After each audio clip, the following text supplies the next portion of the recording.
Então, o metabolismo de lipídios ele ganha uma importância maior como substrato principal quando você tem jejum e restrição de carboidrato, né? E restrição calórica. Na verdade, quanto mais você restringe calorias, mais o teu corpo usa a gordura como fonte de energia, tá, pessoal? Então isso aqui tem que ser bem claro. Você vai fazer mais lipólise, mais queima de gordura e vai perder mais gordura se você fizer uma restrição maior. Tá? Isso daqui é fato. Emagrecer mais rápido, déficit calórico maior. É isso, tá? Mas, Dudu, posso fazer um déficit calórico maior? Depende, tá? Então, se eu fizer, mais uma coisa é clara, a pessoa, quanto mais restrita a dieta, mais o corpo vai usar a gordura como fonte de energia. Só que óbvio que ele também pode usar proteína. Quanto mais restrita a dieta, mais você pode perder músculo. Para quem que isso é importante? Por exemplo, uma pessoa que tem muita gordura, ela tem menos catabolismo muscular quando faz restrição. Tá? Por isso que esse é um dos motivos que a gente pode fazer uma restrição mais agressiva numa pessoa com obesidade. Tá? Ela realmente vai perder menos músculo. Dudu, mas perder músculo é um problema? Normalmente a gente pensa que é, mas a verdade é que depende. Tá certo? Isso pode ser, se a pessoa tem pouco músculo, pode ser um problema. Se a pessoa quer, você pega um paciente agora, em outubro, quero ficar definido pro verão. Dá para perder peso rápido? Dá, eu sei. Vou fazer que você comer pouco, você vai perder. Só que talvez você não consiga ficar com uma definição muscular boa, porque se o cara não tem obesidade, né? Tem uma gordurinha lá, quer ficar trincado. Se eu fizesse perder rápido, né? 5, sei lá, 4, 5 quilos por mês, você vai perder músculo também. E isso vai atrapalhar a definição muscular. Então, uma das principais estratégias para ajudar a segurar a massa muscular numa pessoa que não tem obesidade é fazer ela perder mais lento. Você perder rápido, você perde músculo. Embora a pessoa vai perder mais gordura, tá? Mas pensa o seguinte, se você perde 10 quilos, 40% é massa magra, 60% é gordura, você perdeu 4 quilos de massa magra. Desses 4 quilos de massa magra tem água, mas tu perdeu músculo ali também, então tipo falando. Né? Numa pessoa com obesidade, essa relação é melhor, certo? Então por isso que a gente tem que separar, por isso que o raciocínio clínico ele deve levar em conta isso. Quem é o paciente que eu estou atendendo? É um paciente com obesidade, é um paciente que busca estética, definição muscular, né? Então, a forma que eu faço. Porque perder gordura rápido, a fórmula é simples. Déficit calórico agressivo. É isso. Né? Só que o que vai junto? Tá? Agora, você pensa numa pessoa que faz bariátrica. O que a bariátrica faz? Faz a pessoa comer pouco. Se ela come pouco, ela perde muito peso. E ela perde muita gordura. Por isso que a bariátrica é uma cirurgia revolucionária.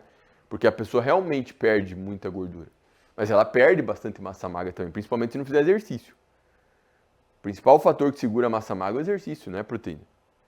Certo? Só que normalmente não se fala muito nessa preocupação, por quê? Porque você tem mais benefício do que prejuízo. Porque quando você perde muita gordura, a saúde cardiometabólica melhora bastante. Então, mesmo que a pessoa tenha perdido massa magra, massa muscular, o benefício tende a ser maior em relação, enfim, várias melhorias metabólicas, né? Tá? Quanto maior o déficit calórico, mais gordura teu corpo vai utilizar como fonte de energia. Olha que interessante aqui, ó, um exemplo que acontece quando você tem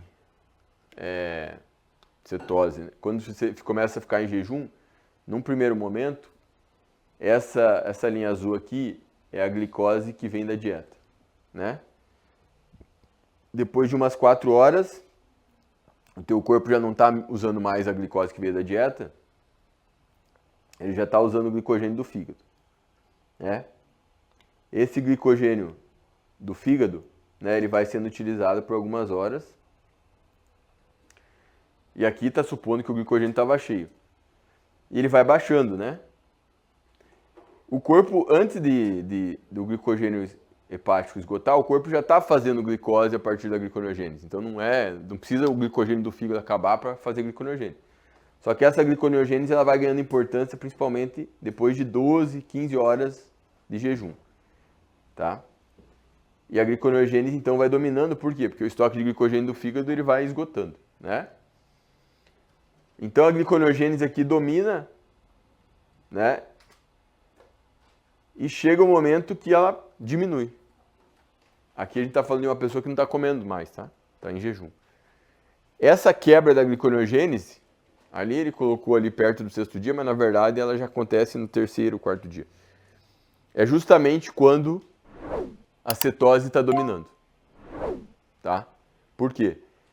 Porque quando a cetose começa a dominar, quando o corpo começa a produzir muito corpo cetônico, o fígado já não precisa mais produzir tanta glicose. Veja, ela não zera, porque o corpo continua produzindo glicose, né? Mas ela diminui. Então isso, ó, aqui é legal mostrar aqui. Dias sem alimento, né? Então os corpos cetônicos eles vão aumentando. Chega uma hora, eles atingem um platô, tá? Existe um platô. A única situação que a cetose não atinge um platô é no diabetes, tipo 1. Isso pode ser um perigo também, né? O diabetes tipo 1, porque assim, mesmo que você não esteja comendo nada, o teu corpo ele tem uma insulina basal. E essa insulina basal evita a produção de corpo cetônico, né? Porque o corpo cetônico ele não é problemático para o organismo. Mas se ele ficar descontrolado, ele vai induzir um quadro de acidose metabólica, que acontece no diabetes tipo 1, né? Por quê? Porque o indivíduo com diabetes tipo 1, ele não produz insulina. Né? Então ele tem uma desregulação, né? Eu já vi livros falando que a dieta cetogênica pode induzir isso, não é verdade. Tá? Nem jejum, nem se ficar sem alimento. Se você ficar 10 dias sem comer, 15 dias sem comer, certo? Teu corpo vai produzir corpo cetônico numa taxa, mas vai chegar a um platô. No diabetes não tem esse platô. Daí o indivíduo induz acidose metabólica. Claro, isso no diabetes que não está controlado, né? Que a pessoa, às vezes, quando a pessoa descobre o diabetes, ela, né? Através de algum tipo de, tem um colapso, enfim, por causa disso, tá?